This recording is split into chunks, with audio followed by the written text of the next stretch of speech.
Stroke.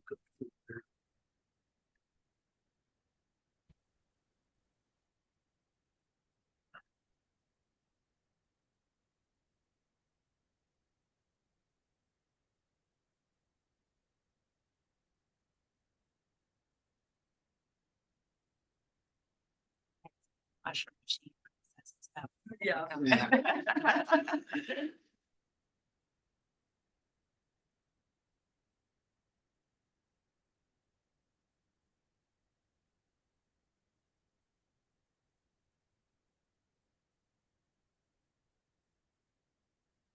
All right, it's 3:30, so we'll go ahead and call to order the August 27th, 2024 meeting of the Board of Waterworks Trustees. The first item on our agenda today is the consent agenda, which includes the minutes from the July 23rd, 2024 Board of Waterworks Trustees meeting, the minutes from August 6th, 2024 Finance and Audit Committee meeting, the minutes from August 13th, 2024 Planning Committee meeting, our financial statements, list of payments for July 2024, a summary of the CEO approved expenditures in excess of $50,000, and our next meeting date of September 24th, 2024. Ted, is there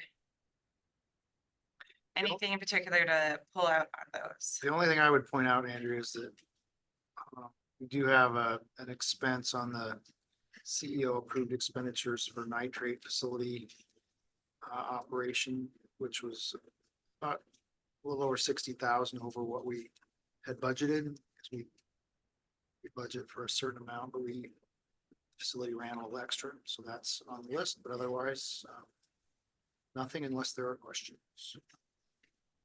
I have a motion to approve the consent agenda. So. Any questions? All in favor, say aye. Aye. Our next item in our agenda is a public comment period. Do we have any members of the public, either online or here in person, that wish to speak? Not seeing any here, not seeing any, I believe, online.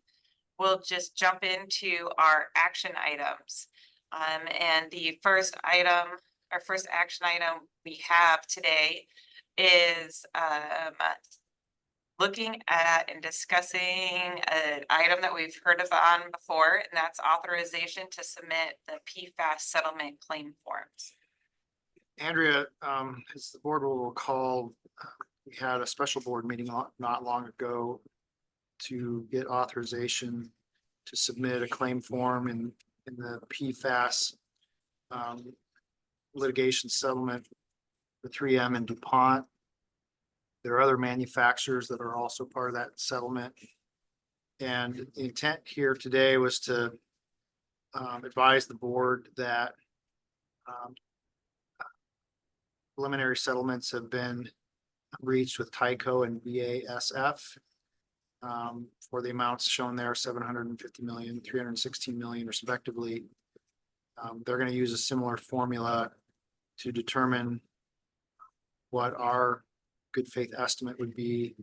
And then they'll come to us and ask for us to approve that claim and effectively release liability for Tyco and BASF. He had originally planned to ask the board to authorize us to submit those claim forms once we got the good faith estimate, and then today we got the good faith estimate. So we actually have it here, and it's not in the packet, obviously, because we just got it today, but 799,861 for Tyco, 334,265 for BASF.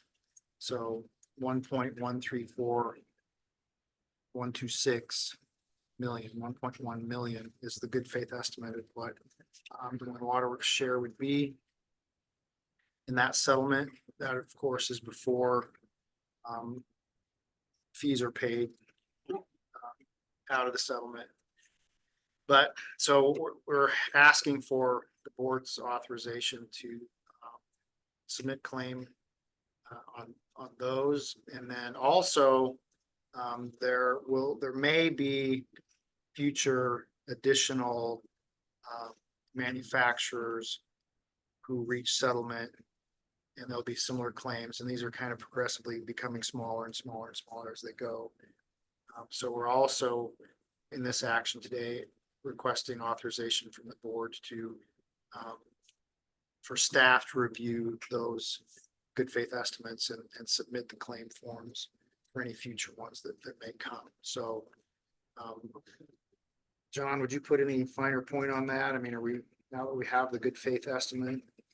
Yeah, no, that's it. I guess I would just add that the total amount of settlement proposals for Tyco and BASF, the gross amount of those two settlements is comparable to the gross amount of the DuPont settlement. And our share of the BASF and Tyco settlements is comparable to what we're seeing from DuPont. So you kind of start to see we're falling into a particular category for how these settlement payments are being estimated. So can you repeat the total amount? Yes, I can. So for Tyco, $799,861. BASF, $334,265 for a total combined there of $1,134,126.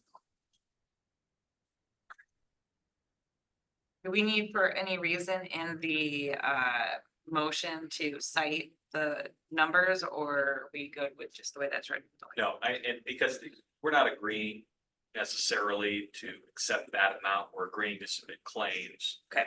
Based on the estimate of what these estimates are coming from an engineering firm retained by our national counsel that is familiar with the process for calculating the settlement claims. And so it's on the basis of their calculation that we're getting that good faith estimate.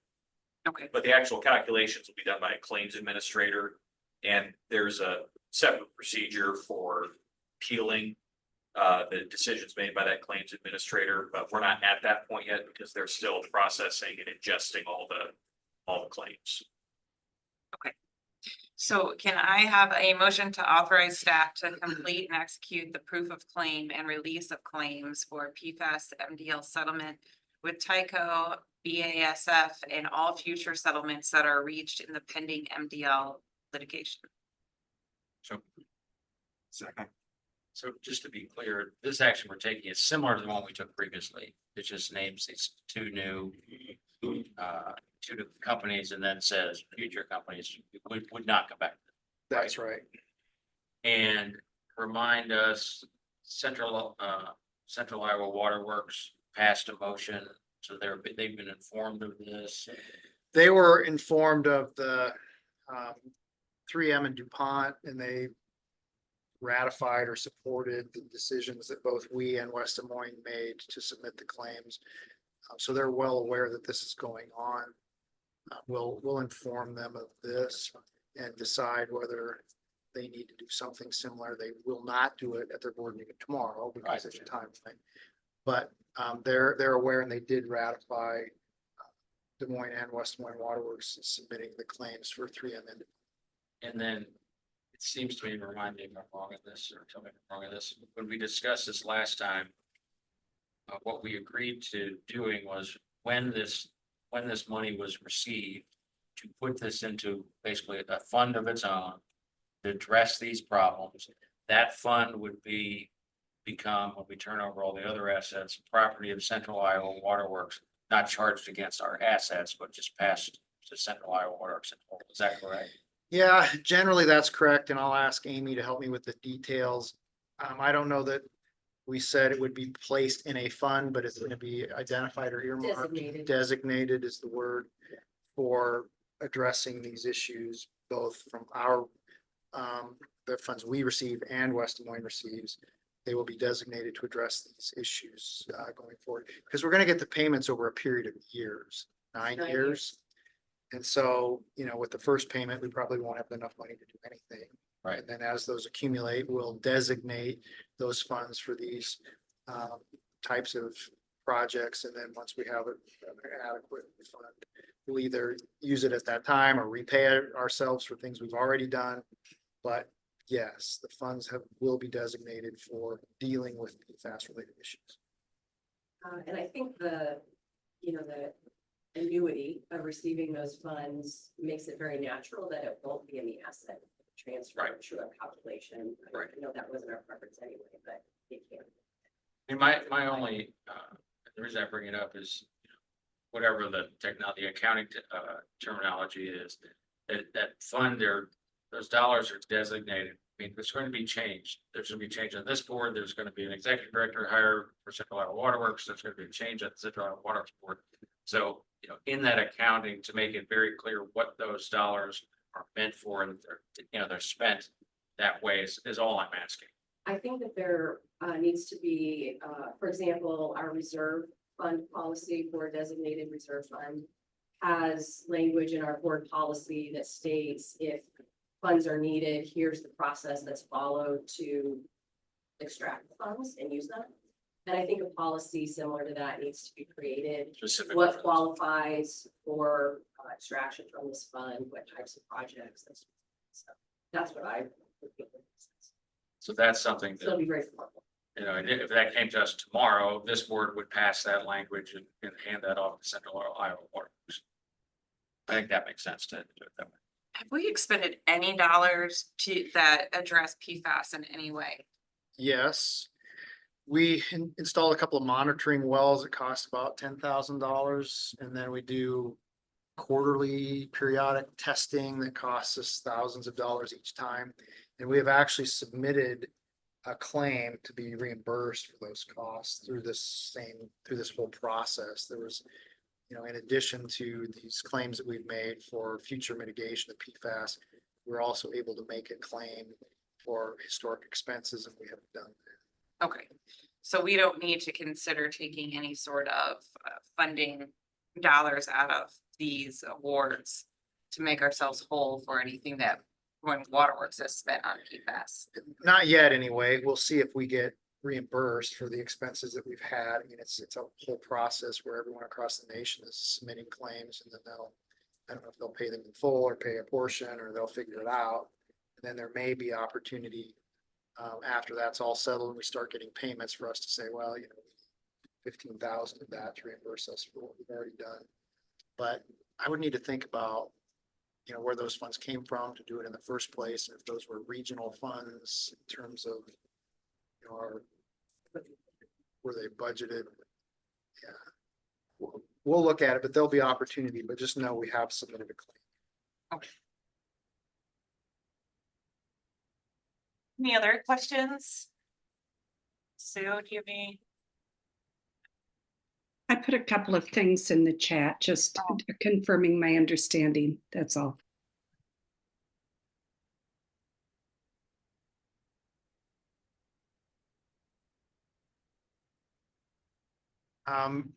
Certainly inform the board if other settlements are submitted and we file claims. We will inform the board.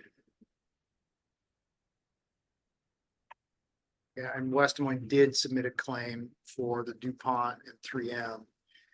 I don't know, the last time they got their good faith estimates some period of time after we got ours. So I haven't heard that they got theirs, but we just got ours today, so. But I'm assuming that they're on the same path that we're. Well, if there are no other questions, we have a motion on the table. All in favor, say aye. Aye. Aye. Any opposed? Okay.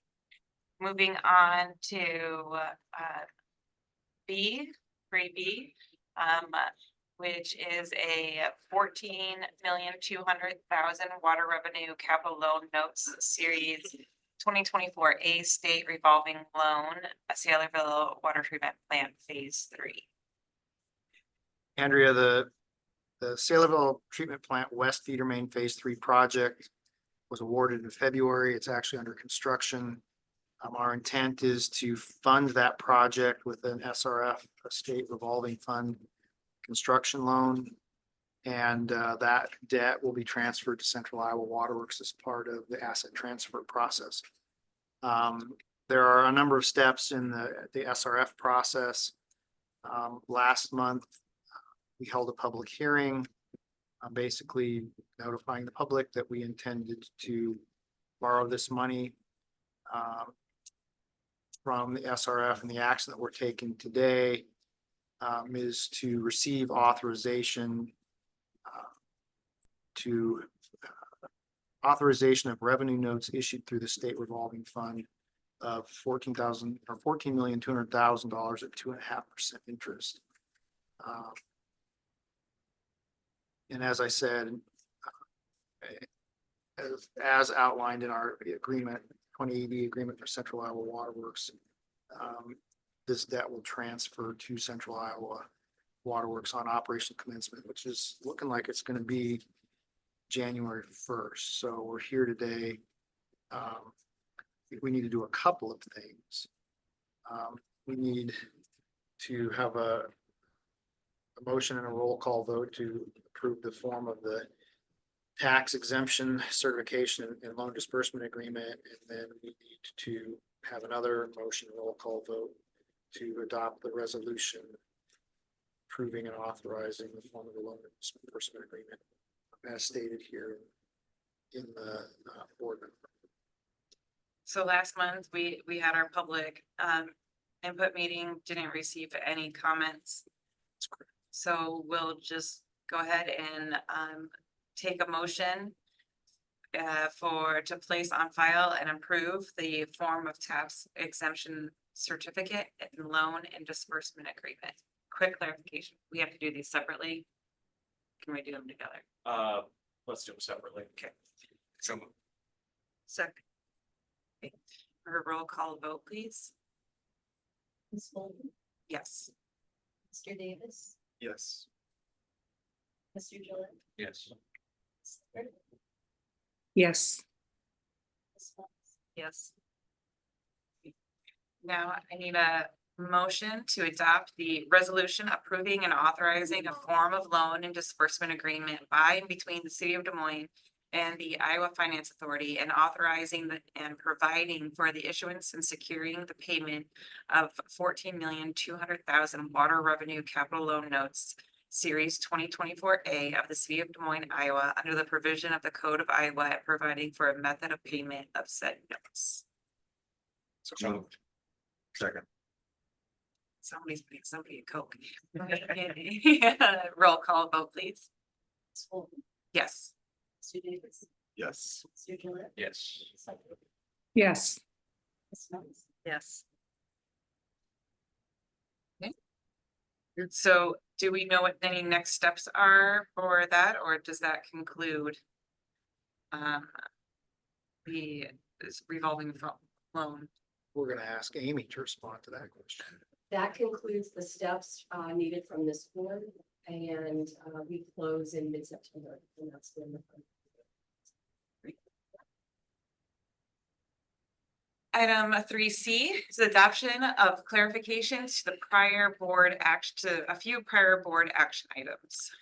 Yeah, Andrea, we've got a few things here on this list today, and the first three relate to the three resolutions that the board passed related to Central Iowa Waterworks, one each in October, November, and December of 2023.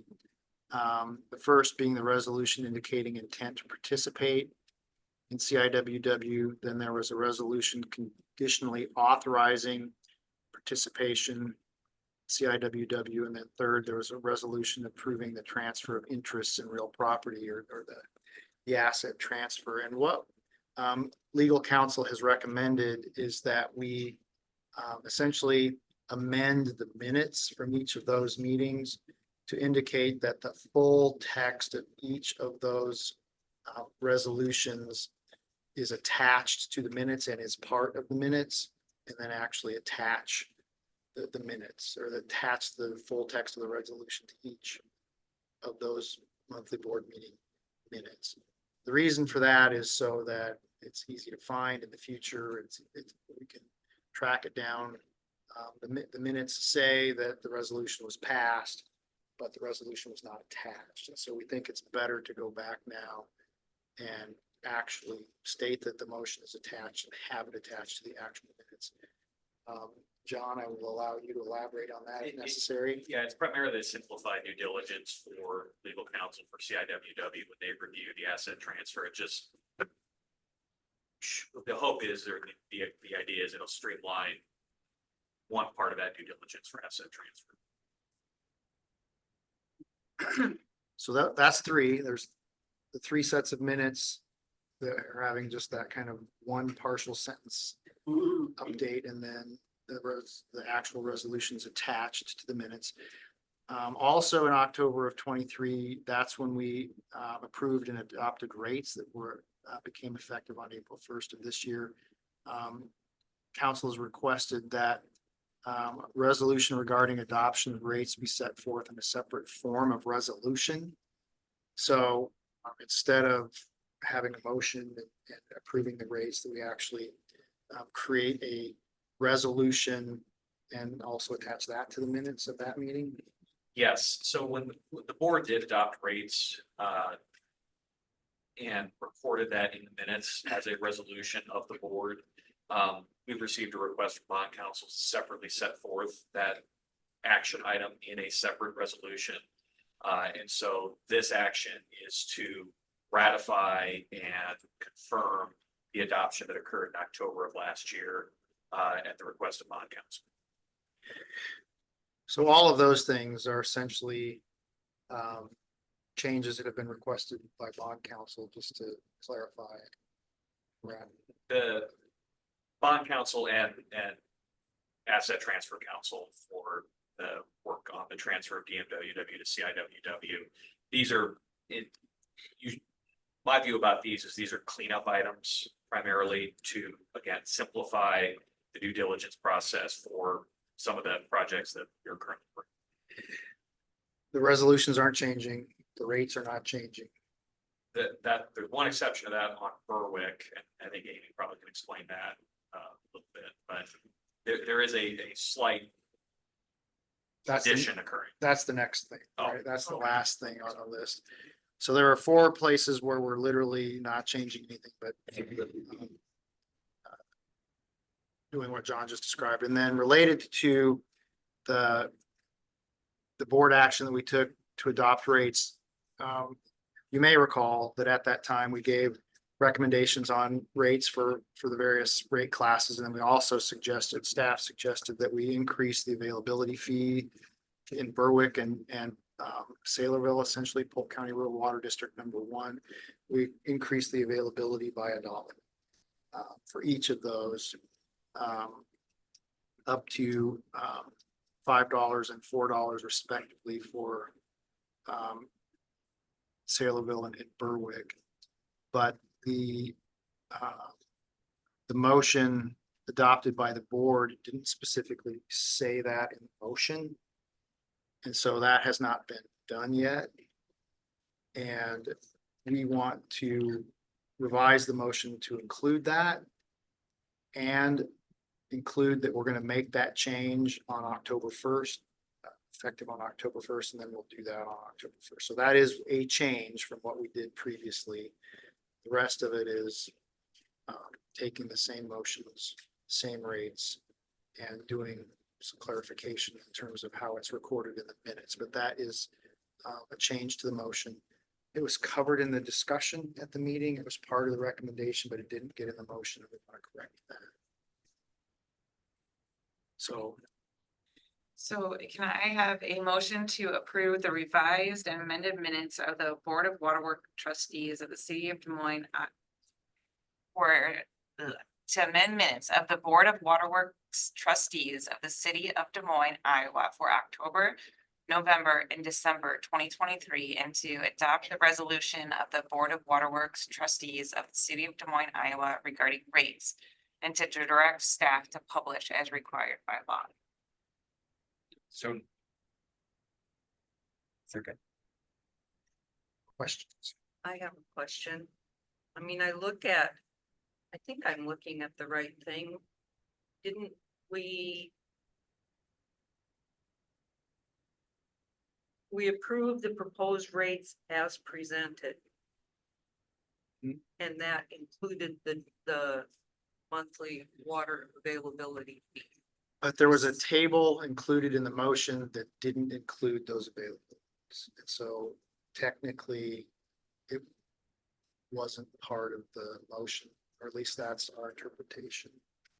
So we want to go back and correct it. So how did this come about? I mean, we're How did it come up? several months past April. It came about as part of the due diligence through bond counsel related to CIWW. And reviewing, the rates, the charges, and their interest in having that identified differently in our minutes. And then we became aware that there was an oversight at the time. It hadn't been part of the motion. It hadn't been implemented. So we're circling back to take care of it. And I think that's an important point. The Berwick charges have not actually been charged, so this Yeah. is to clean that up. I just wonder how we get from April to almost September. And are not charging that charge. I mean, clearly, when I look at the resolution. I mean, I think at least for us as a board, we intended to do that. To start on in April first. Yeah. Yeah, No, I understand. It was just an oversight, Diane. but if it was an oversight, how come you'd think if it was an oversight that they would have been charged? Why were they charged? Were Why weren't the they rate, charged? And then why did it take from April till now to fix it? you're saying the rates that should have went into effect April first, how come they didn't go into effect April Right. first? Can I answer? Sure. You can. So the motion referenced, at the time in October, the approval of rates per the attachment. And availabilities are typically not changed. We have remained the same availabilities for reasons, valid reasons. But in the Berwick and Saylorville areas, those availabilities are much lower, so we recommended the rate be raised. So it's an internal process deficiency, I would say. So when we implemented the rates, we took that attachment and we updated our billing system with those rates that were approved. And it just included the volume rates. It didn't include the two unusual changes to the availability rates. And we also published just that sheet. So because those two availabilities, it falls out of our typical process. It was missed in the motion, it was missed in the publishing, it was missed in the billing system. And we found it as we were working with bond counsel and trying to now double back and pass the rate through the resolution. And I noticed that we hadn't done that. I take responsibility for that. We've developed a better process going forward, but we'll have, sign off, and I will put on there what needs to be changed. In this case, although it was several errors, it actually worked out well. I'm glad we did not implement those rates because we also didn't publish them. So although I understand it's a concern because it was not implemented as recommended, at least we didn't charge without publishing the rates, which in my view would be a bigger problem. Yeah, I agree. It's just when I read the agenda item form, it said the board action did not specify adoption of these increased water availability charges. I think that board agenda item as I wrote it is not specific. Make sure that and we'll come forward with the resolution. Yeah. And just a terminology issue. When the board takes action, they make a motion to adopt a resolution. The form of our action is recorded in the minutes typically. But we are resolving when we vote on the various items to adopt, various or to take various actions. So it's a motion to adopt a resolution or a motion to resolve to take action. I think our terminology here, we use motion to kind of encompass a broad range of actions, but the reality here is when we take this action and then publish notice, we've resolved to adopt a certain set of rates. And, for what it's worth, I agree with Amy. I think, whether the board intended to adopt the water availability charges or not in October, I think it's better the way it turned out that we weren't charging it until we specifically adopted it here today. And I think we're coming up here very soon on having to do this exercise again, so we can formalize this a little bit, be a little more specific. The next go around. If not for the CIWW due diligence, when might we have caught this? Probably this next Right. rate segment. Do I understand though, when I read this fiscal impact that we're looking, October, November, December, for 3 months, so extrapolate that, we're talking about missing this, the total impact being less than $10,000? Is that right? Even less, these are very small.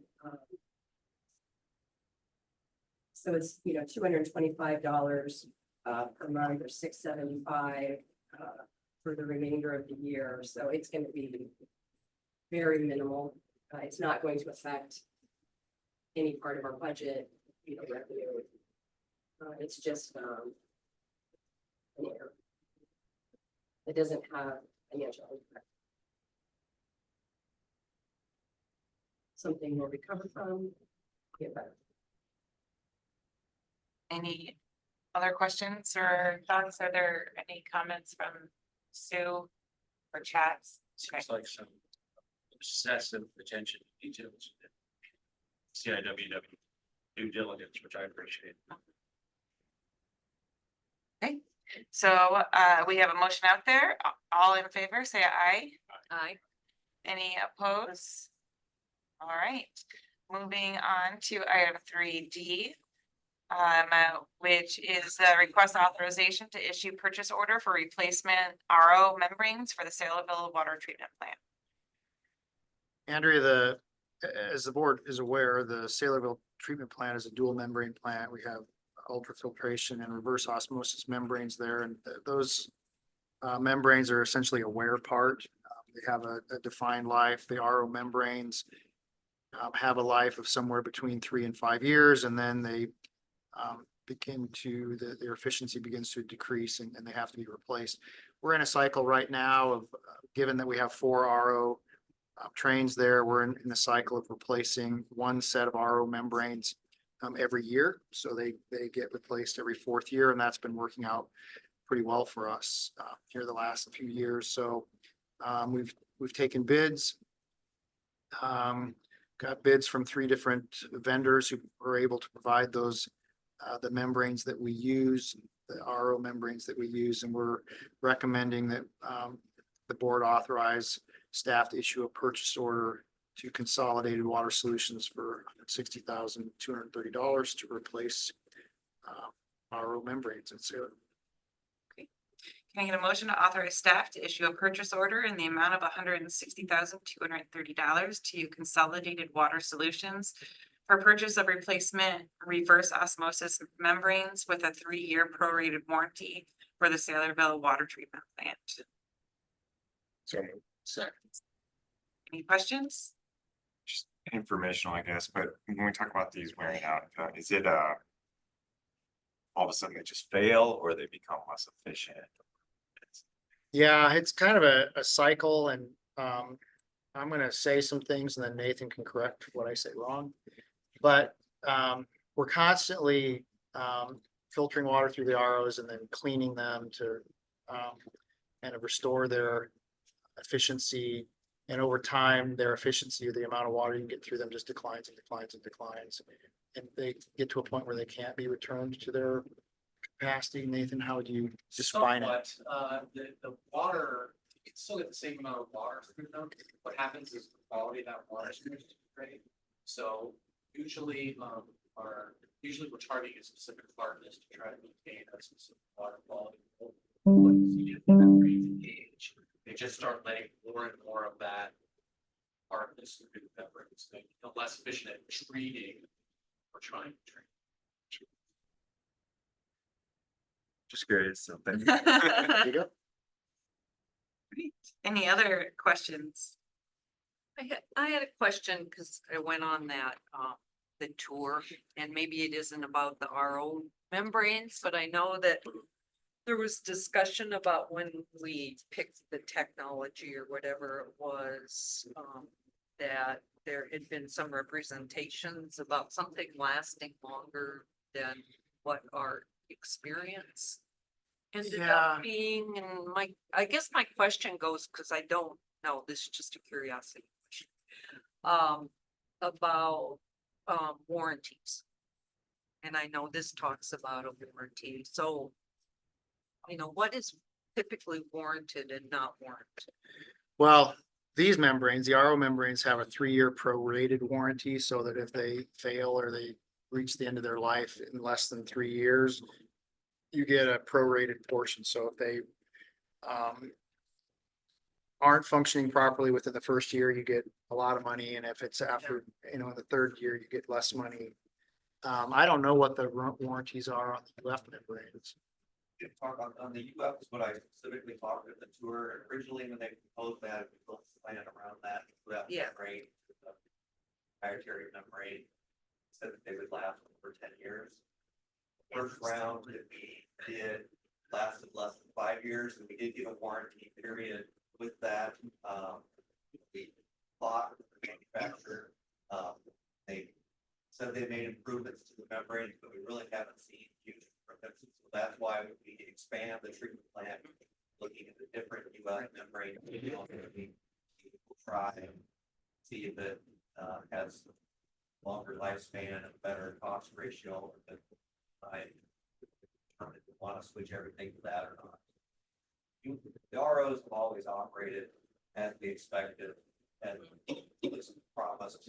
We originally started, we had very good success with those. UFs have not performed the same. But we didn't have a warranty on the UFs, we did. We did. We actually, they discounted the first ones that were playing things, but extended that. They extended it, but they used it again. So it continues to be a problem. The warranty that you get doesn't really cover all the expenses with that. There's a lot of additional diaper expenses and fires like that. And things that I could do. Do you know how long of a warranty they provide now on new membranes for UF? I do not remember it. Pay extra for that warranty, and again, it's not a very good warranty. And it's not 10 years. It's prorated so much that we have to might benefit. But again, we did exercise the warranty, we got an extended warranty, and exercised that extended too, so.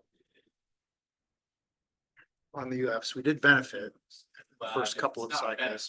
benefit. We did probably good. Thanks. If there are no other questions, all in favor? Any?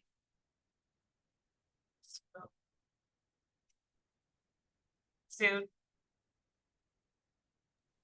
I'm sorry, I stepped away for 1 second. I've got workers here. I missed that. oh, okay, we're just voting on the motion on the table for the purchase Yes. order. All right.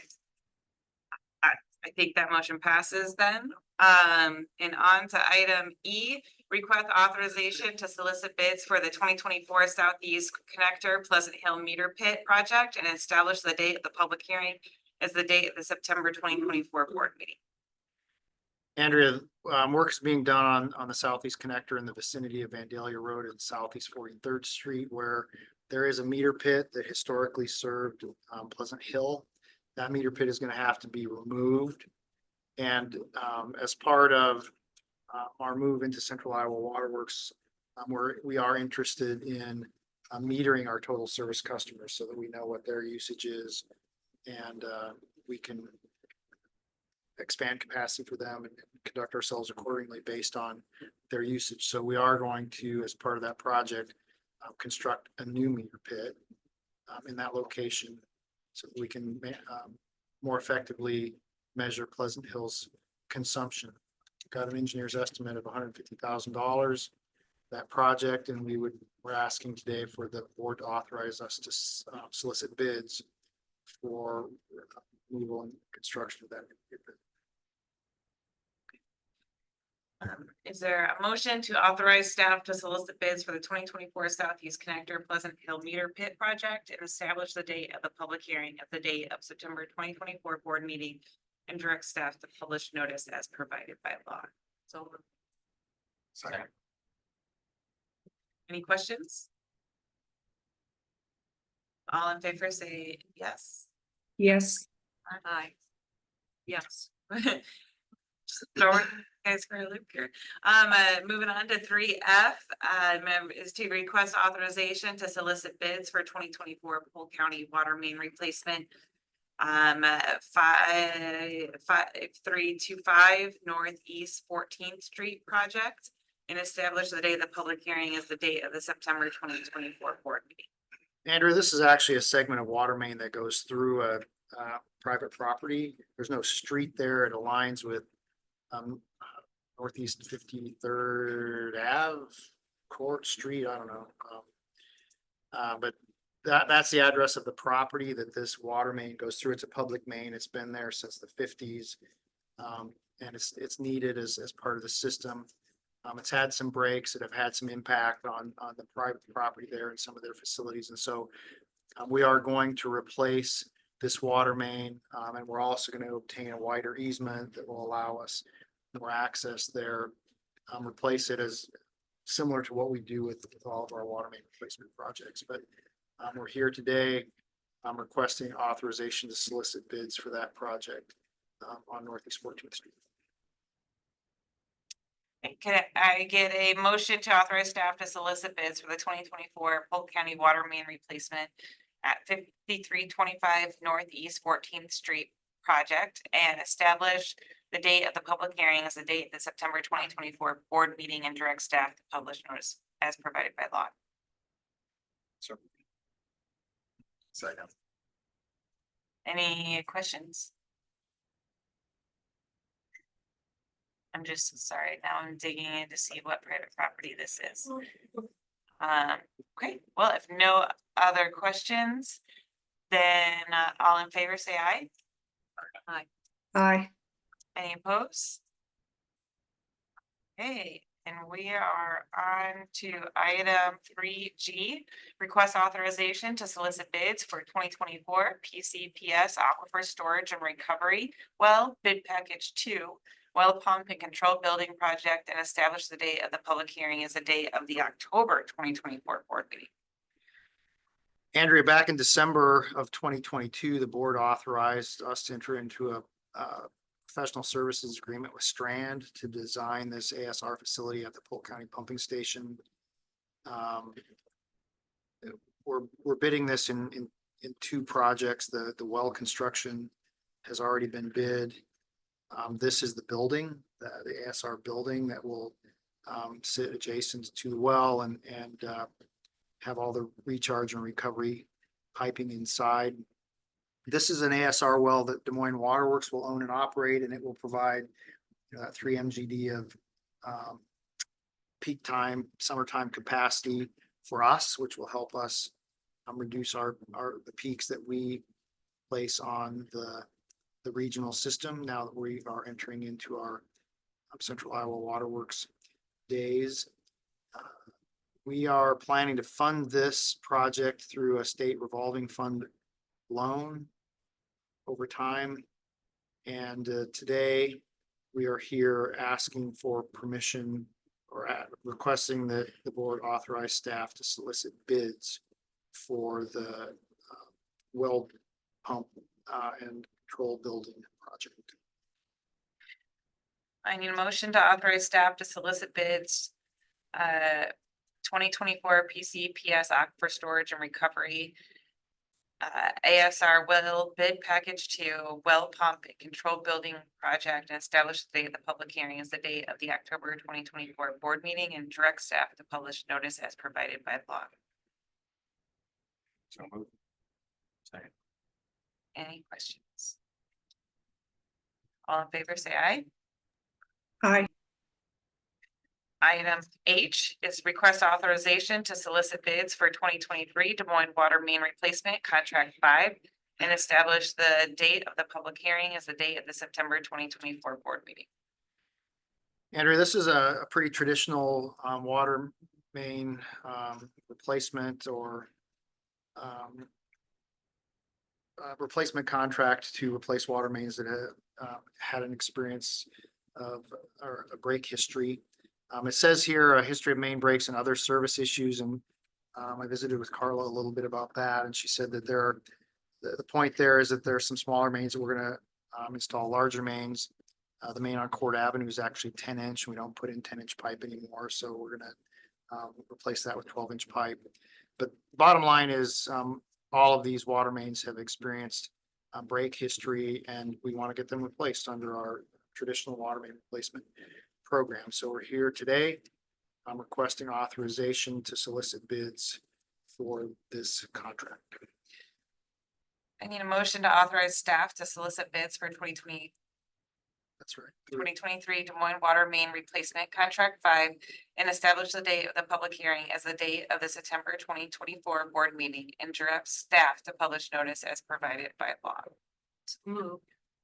Second. Any questions? All in favor, say aye. Aye. And our last action item, request authorization for CEO and general manager to execute amendment number 4 to the professional service agreement with HDR Engineering, Inc. for Saylorville Water Treatment Plant Capacity Expansion, Design, and Construction Services. Andrea, back in December of 2022, the board authorized entering into a professional services agreement with HDR and Black and Beach for design and construction support for the expansion at the Saylorville Water Treatment Plant. That was about a $13 million professional service agreement for that design construction services effort.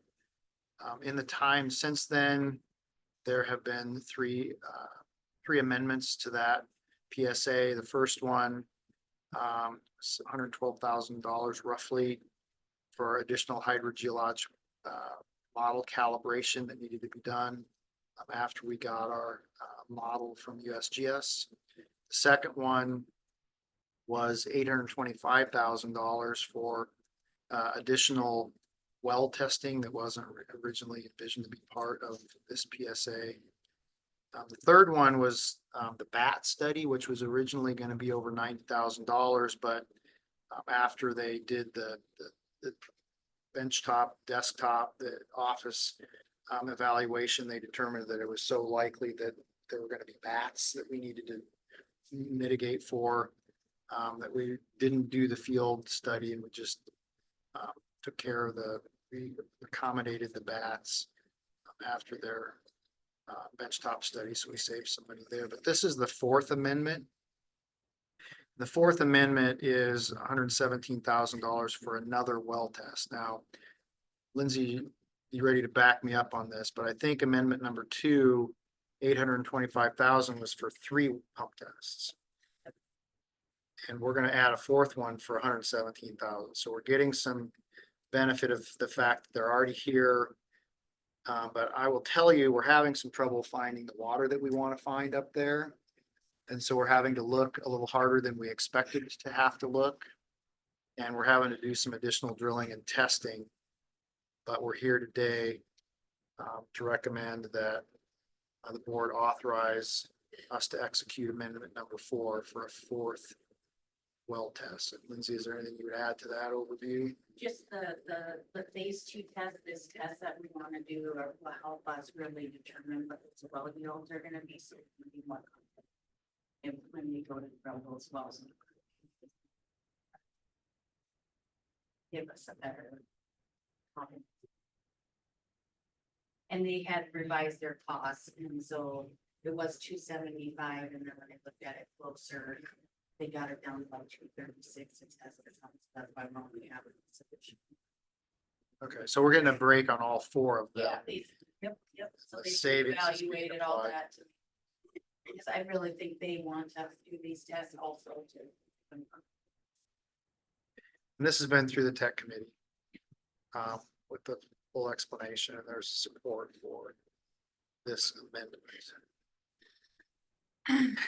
So can I have a motion to authorize the CEO and general manager to execute amendment number 4 to the professional service agreement with HDR Engineering, Inc. in the amount of $116,712 for the SWTP capacity expansion project? So So, we talked about this before, and this has been to the board several times. We're trying to build 2 wells. More than that, Closer or depending on how, water and fuel. let's call it 4 or 5. 4 or 5 wells, but we have not yet found a spot worth putting 1 well in.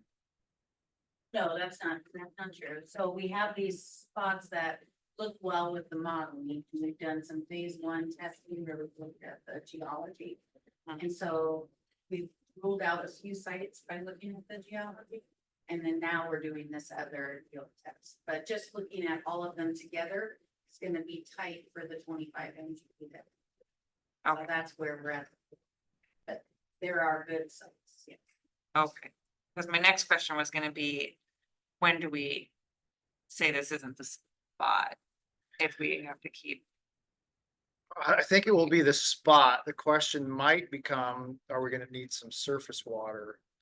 But that's a big leap to take because treating surface water is gonna require so much additional process. We'd really like to find the groundwater that we need. We have talked about vertical wells to potentially as a supplement to what we find with these electricals. There's some options, but we don't want to give up. One thing I just added, on the existing 2 wells, we have 1 well. We get almost 8 million gallons per day. And the other one, we get about 4. They're both 14. Yeah, so they're trying to determine, are these other wells gonna be 4 MGD? Are they gonna be more than 4? Are they gonna be 2 MGD? So that when we do a bid package, we're bidding the right amount of wells we need. Versus we bid and we might not be able to get half the water that we need. We gotta do additional delays of that contract. Plan. Is there a minimum on the production to make it well worth it that you? On these radio collectors, like I said, there would be at some point, and they haven't get up to that level, but if they were producing less than 1 million gallons per day, you'd probably say it's not worth the investment. We need to look at other areas or other types of wells. They're not expensive well radio collectors. They're expensive. Hopefully we get more MGD on each. You're not sure, but yeah.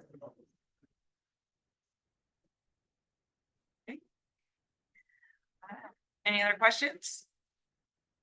Okay, let's act on this last item. All in favor, say aye. Aye.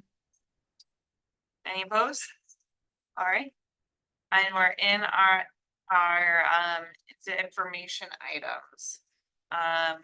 First up, we have our board committee reports, starting with the finance and audit committee. We had our meeting, we did a mid-year update and.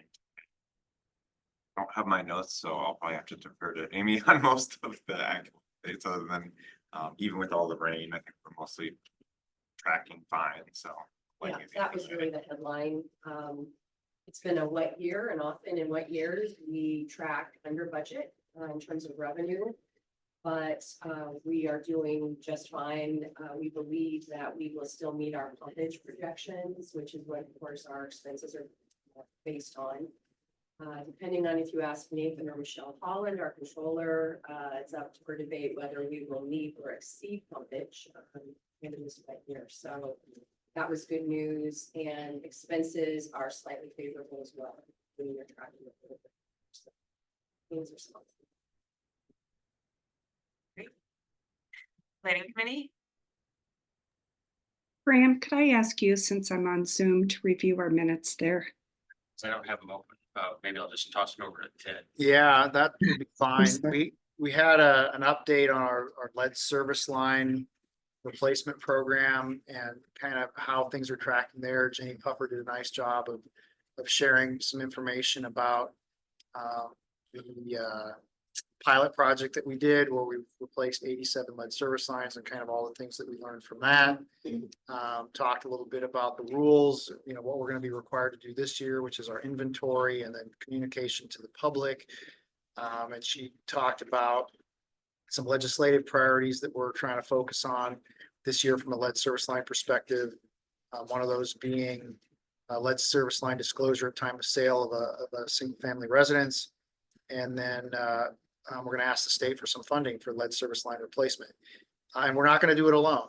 We've formed a coalition of 5 or 6 other communities across the state that have lead service lines that have agreed to support those 2 legislative priorities with legislators in their district. And so we'll see what we can accomplish. But I think that was Jenny's online. I don't know, Jenny, if there's anything else that you would add to that overview of the update.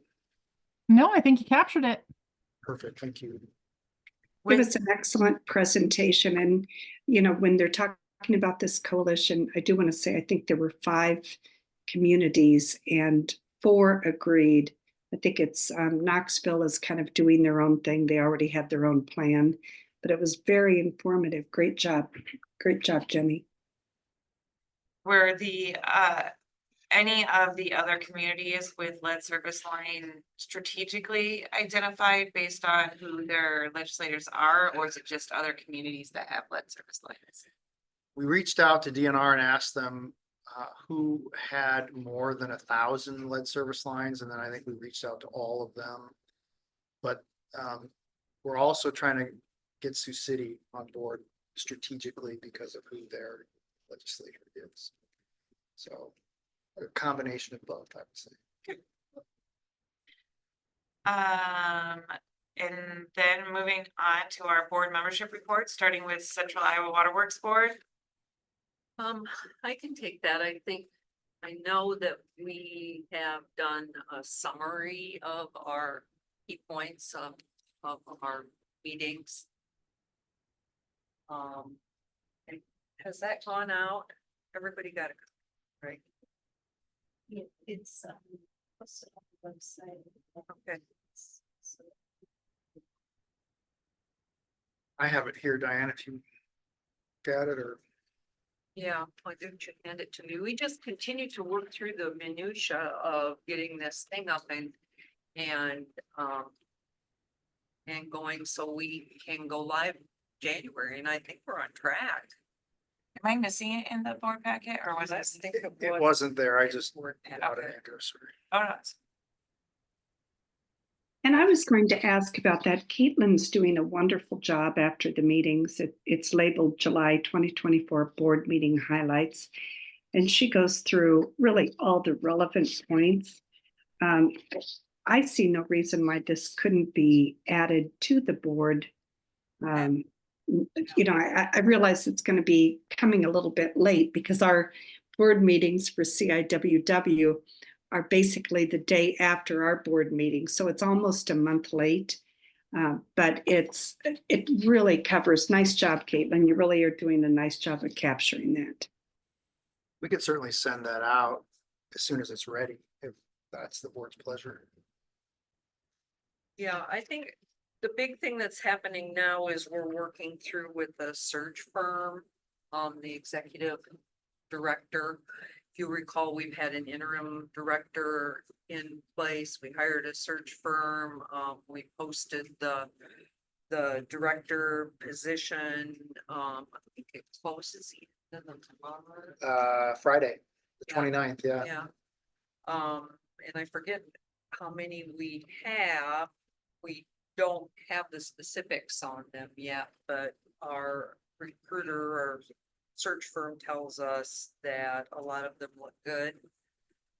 And that he will be going through them and making some recommendations. We've set up dates for spending time with him.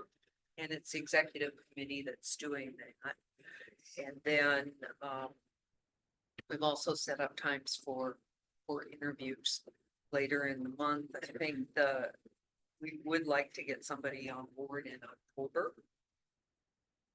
So that's the timing on that. As I said, everything is being scheduled with that timeline in place. And I don't know, Ted, you can probably tell us, but they were going to hire an executive assistant.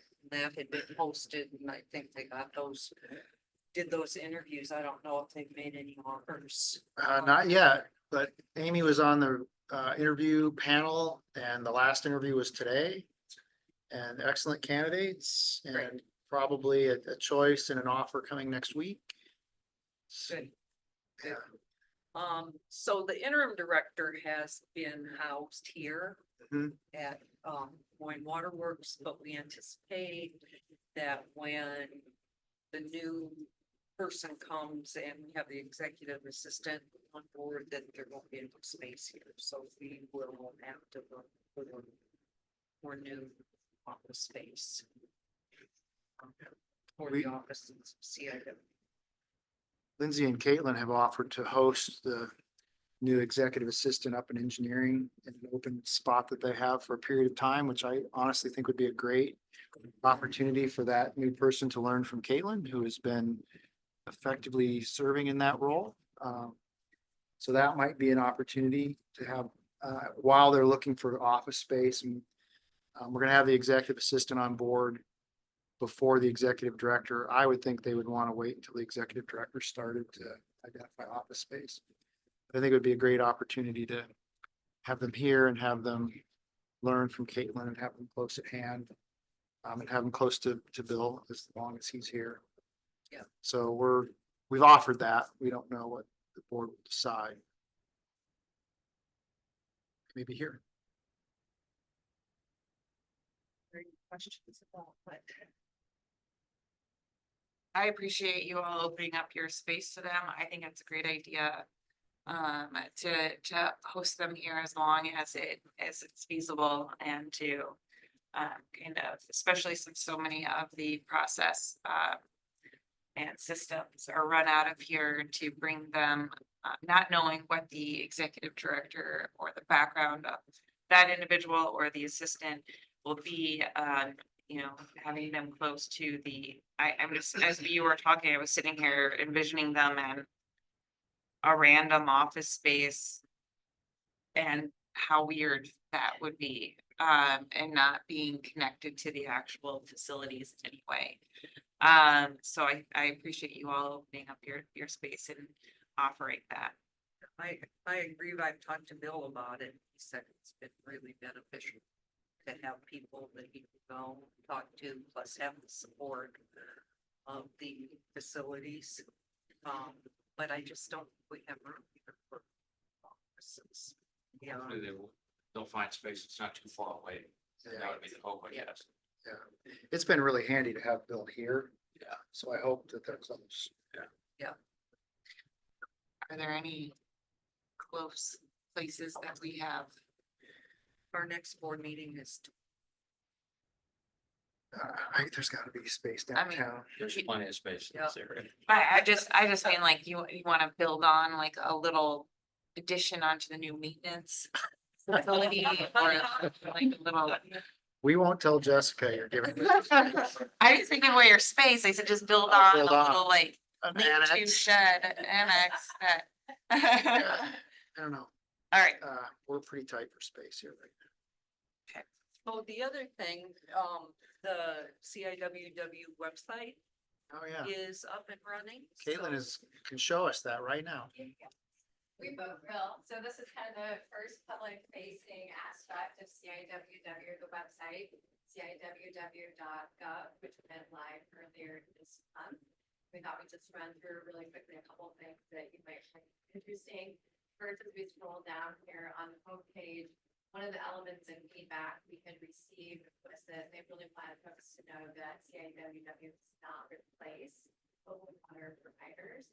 So if you click right there, it then goes to a list of the founding members.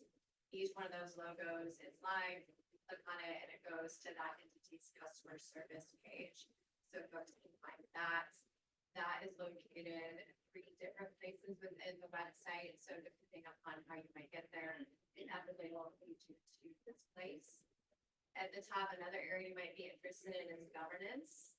We have the board of trustees listed there, each community's representative, and then boards, meeting agendas and minutes for the board of trustees, as well as all of the committees that fall under CIWW. We have the projects, but it's another area. As we get going, there'll be more things devoted to that. I'll let you then highlight that just a bit. Yeah, so we added in the projects, there will be the opportunity for the working with Central Iowa Waterworks. There will be the bidding, the RFPs and the RFQs. You can sign up for project notifications. There will also be the now bidding portion when projects do go out to bid for Central Iowa Waterworks. They'll be posted up here and check that or sign up for notifications. You and I have both been trained on the behind the scenes at the website along with West Point Waterworks communications consultant, but it's anticipated that when the executive assistant is hired, that person will assume website duties, even though we're going to be working pretty closely with Caitlin's here in the very beginning. So if there's any questions, we would happily. Just thank you. I think a lot has been done in a short period of time. It's really good. Yeah, West Point Waterworks very involved in getting that thing going and working directly with the developers, so did a lot of that.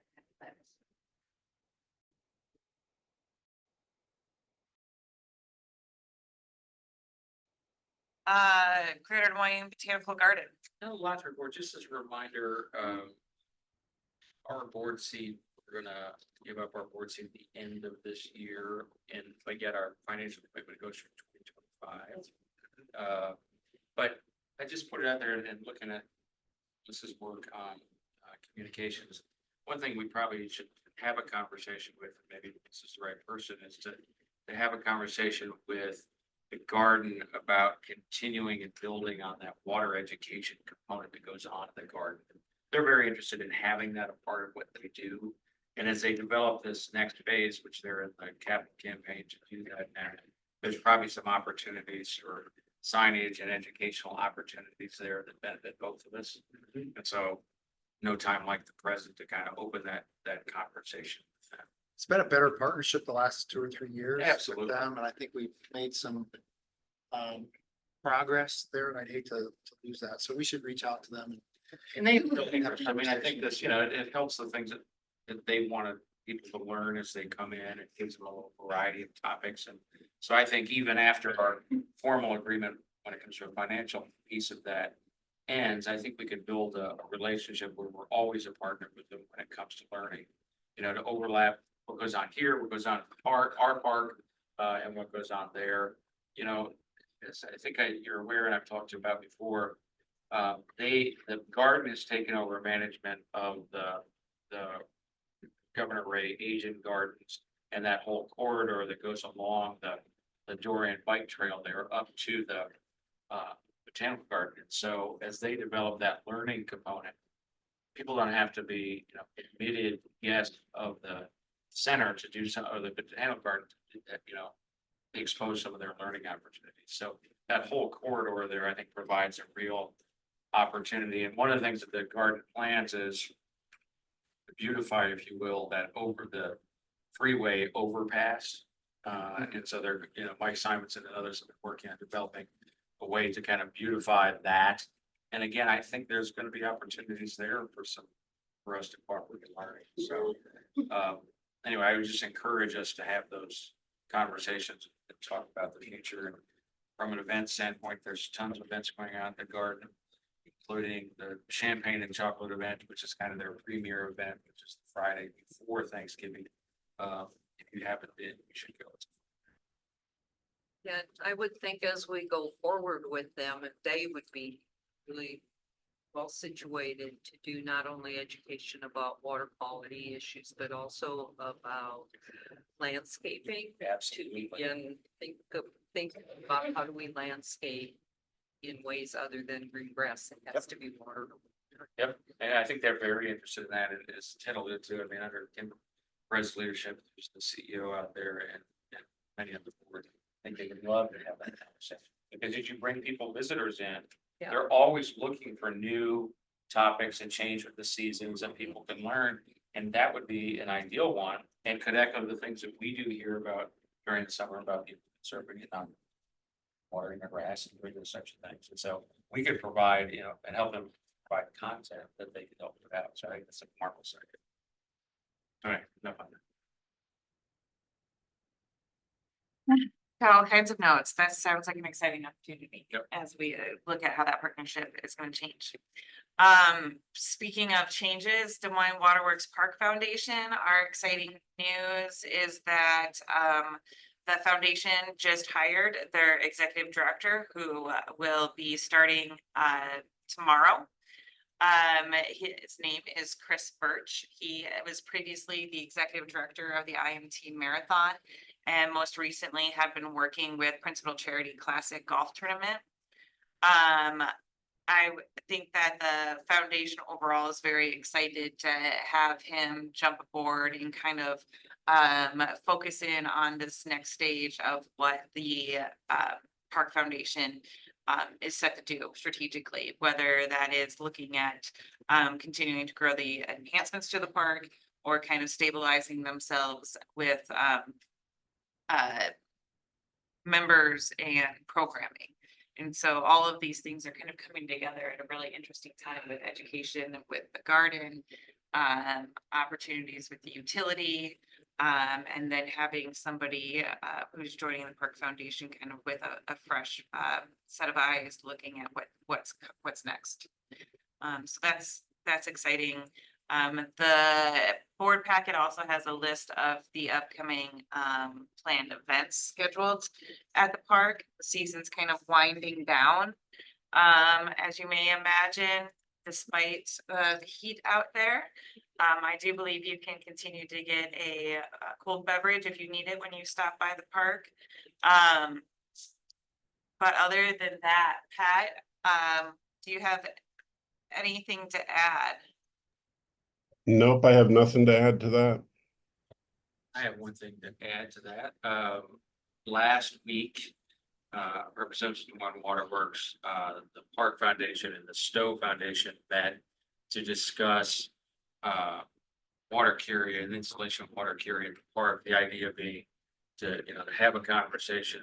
So the Stowe Foundation is ready to come to this board again.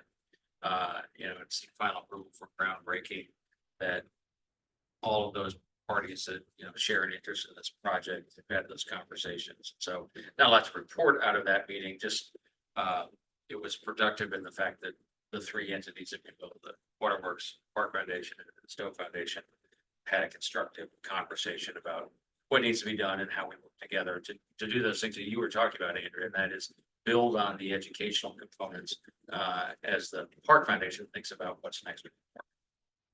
Do you guys have any timeline? Yeah, or well, the groundbreaking that timeline you're is, willing the to share timeline is publicly? always elastic. And I guess stretching this way, it doesn't really come back, but we're doing all the hard work of the engineering, the work with the Army Corps of Engineers to get the approval of that, on our side, making sure that we're ready to break ground. I mean, again, I'm speaking outside of my comfort zone, but the building of this is going to be interesting in that the on-site foundation work won't be really that invasive. They'll dig a foundation. The pieces of the walls will be constructed off-site in a enclosed facility and then brought in. And so for the time that we break ground here to the time the walls actually go, will seem really fast. But As I say, right now, we want to make sure, we have to make sure that the Army Corps of Engineers, Right. that we meet their flood work, and our team has been working with the folks that did the hydrology study, when they built the amphitheater and other things here, to update those studies and present those to the Army Corps. And so long answer to your question, I think right now it's safe to say that probably be breaking ground in the spring, Okay. but yeah, we probably, I mean, there are optimistic, ones that think we can do dirt work yet this year, but I don't think that's gonna happen. I mean, It, I've never seen a construction project go according to plan. and that's, and this So- one is not, is one of those. And down to the specific date, so that's, But I will, and the other piece of this that I think is important in order to keep it go to plan, and I've talked to Ted about this, is that we're putting together an advisory committee, but basically a technical committee, if you will, so that all the players that have different pieces of this, so from the architect to Moines Waterworks to the, whoever else is on that board, to all of those people get together on a regular basis to go through the checklist of what needs to be done. And then really narrow in on that breaking ground date. And again, obviously, the important thing is all of this comes back to this board before anything happens. And so I think having that technical board, that technical committee in place will help. And that's coming together too. And that's one of the options that's coming, which I think is great, because those people will know what they're doing and I don't. sounds good. Have I forgotten anything, Ted, that you and I talked about? No, I think you got it. So we're trying, as I said, we're trying to, and the reason I bring up the Park Foundation meeting is that's, we're trying to make sure that we're involving all the entities and individuals that need. Sure. Great. All right, if there are no other questions or thoughts on that, CEO and general managers comment. Andrew, just a couple quick things from me. Everybody has at their place an invitation to a couple of upcoming plant tours. If you're interested, September 4th. We're gonna tour the McMullen Water Treatment Plant at Mappet Lake. I think Nathan is gonna lead that tour. He's looking forward to it, I can tell. Then also AC Ward, West Des Moines plant on Railroad, which I've never toured, so I'm planning to attend both of those, and you're all welcome to attend. You can let Melissa know if you have questions or if you plan to be there. A couple of other quick things. Nathan and Jeff Mitchell shared some statistics about our nitrate removal experience this year. 68 days, which is the 7th longest period of time in the nearly 30 years that the facility, or 30 plus years, 32 years that the facility has been operational. That's the 7th longest, but probably more interesting is that we had 330 vessel days. There are 8 vessels in the facility, and depending on how many, if one runs for one day, that's 1 vessel day. If 3 run for one day, that's 3 vessel days. We had 330 vessel days, and we removed 41,579 pounds of nitrogen, both of which are the second highest of all time in the 32 years of operation of the facility. So say that again, it's the seventh longest. 7th longest, but we ran more vessels and removed more nitrogen. So that was like. Than average. Oh, interesting. And that's the second of all Second, time. that's an interesting number. Yeah, we had that one really kind of outlier year where 177 days we were running vessels in 2015. Other than that, this was the most vessels and the most pounds of nitrogen ever. So, And what's the state of the He's leaving the well, room. it's 32 years old. We near the end of the run, some of the pumps were in pretty bad shape, those have been rebuilt. We're doing some investigation on the resin, so the resin inside the vessels, there's a special type of resin that exchanges the ions, that's how it's nitrated. 2 of the vessels, we were having a really hard time getting 24 hours out of. It's been 2 vessels are being, can't get that. We're working on that right now. Trying to figure out why that is. They're telling us the rest is basically brand new. So sure why. You think that's gonna be age of the equipment or something else? Well, we sent the resident for testing and they're telling us that the residents, it's not a resin problem. Which means it might be a problem inside. Mechanically. That's the mechanic. Might have to move all of that resin. Other than that, the operators, so this is only my second time running the facility. They said, the operators said it was the easiest time. I've been putting money in, a little bit of money in every single year, fixing a lot of the stuff that's.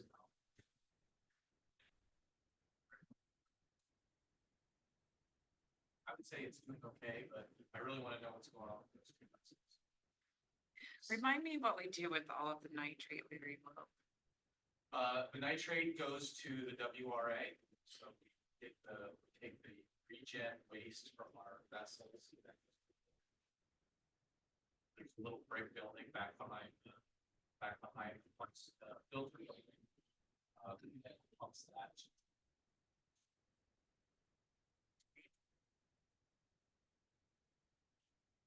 They probably get some removal of nitrate in their system. They're not. Yeah. So where does it go? They put it back in after. So then the next one has to clean it up. Well, yeah, I think the key to the nitrate thing though is that, you know, there's this much nitrate in the river and we take out this much. And then we send it to the WRA and they do treat some of it through biological processes. So it's reduced from what we would have historically put back in the river, but And the hope and the plan is they're gonna reduce it more. they are going to be required to, I think. They're gonna be required to. And that's why we started pumping it over there in the first place. We started pumping it over there because we couldn't put the salt back in the river. Right. You know, we used to put it back in the river, which we probably all are aware of. We diluted it pretty significantly with treated drinking water, and then we put it back in the river. And the DNR disallowed that because there was a lot of salt in that waste stream. So the chloride standard is what necessitated us to start sending it to WRA. They frankly probably just dilute chloride.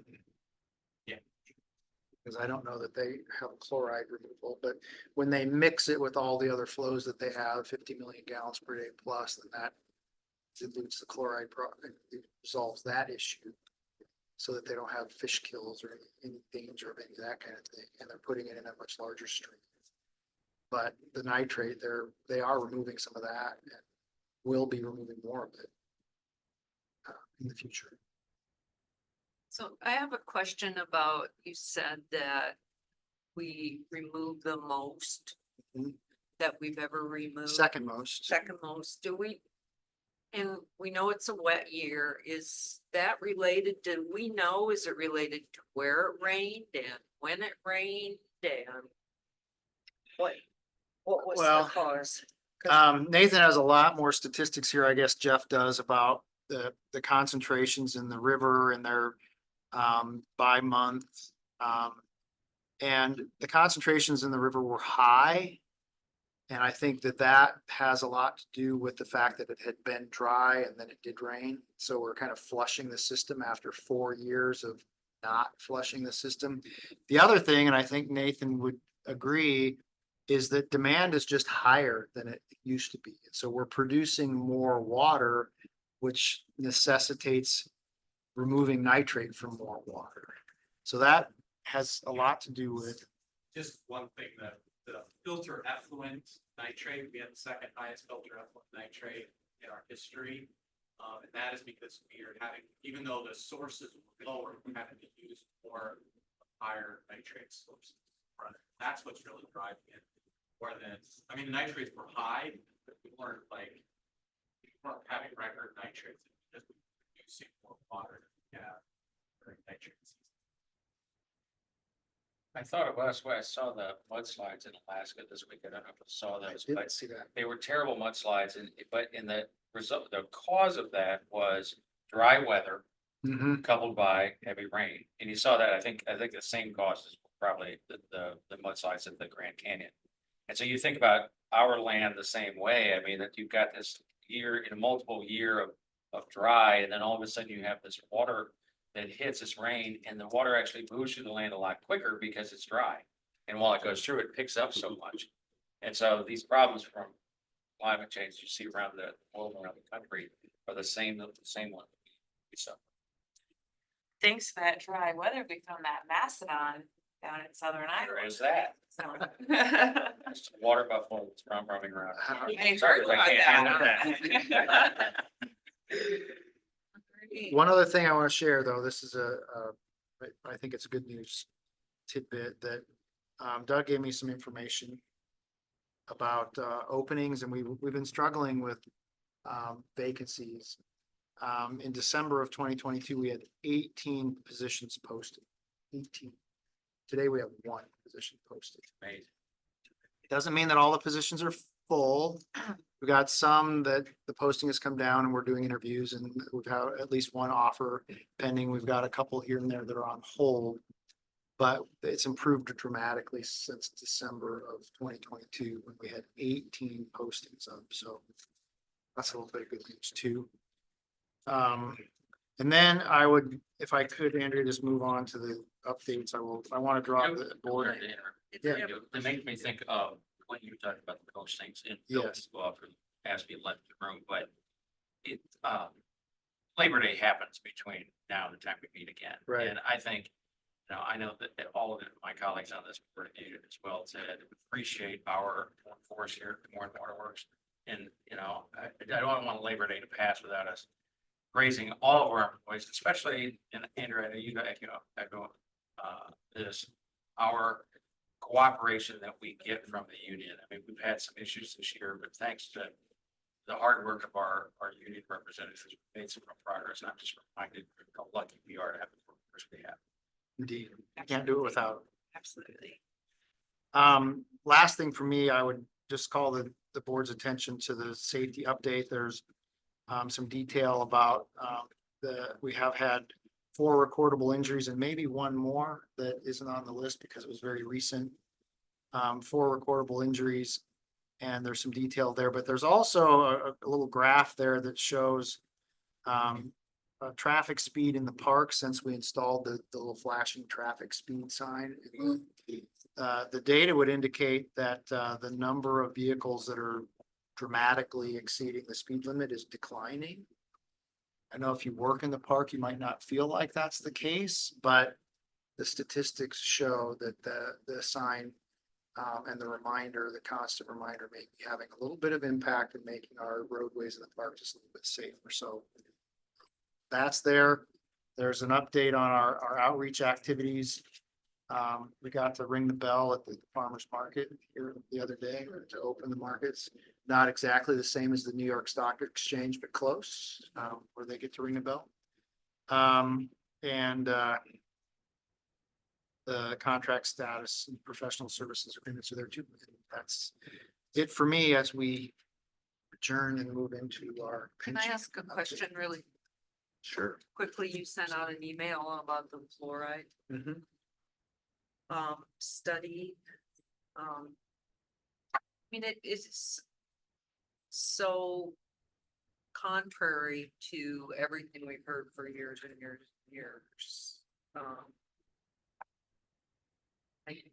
About, Is it though? Cause it seemed like it was excessive fluoride That's right. okay, was the issue, not necessarily, well, yeah, and I saw we keep ours and. well, yeah.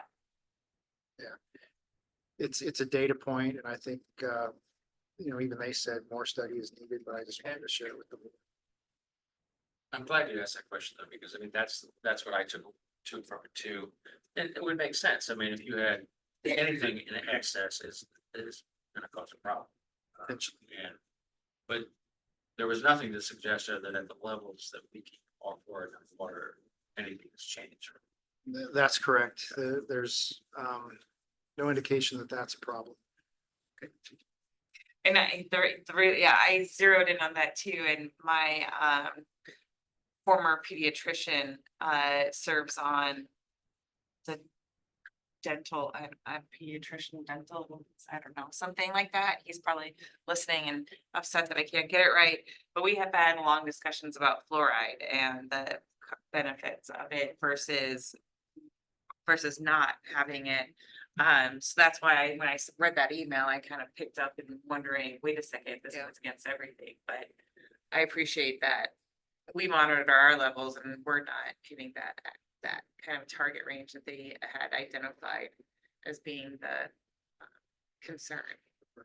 I wonder if we might consider having a small post on our social media and or just on the website that discusses fluoride and maybe even this data point, just to, so the public knows we monitor it, or we're well aware of it, but I leave it for you experts to decide, but I think it's worth considering.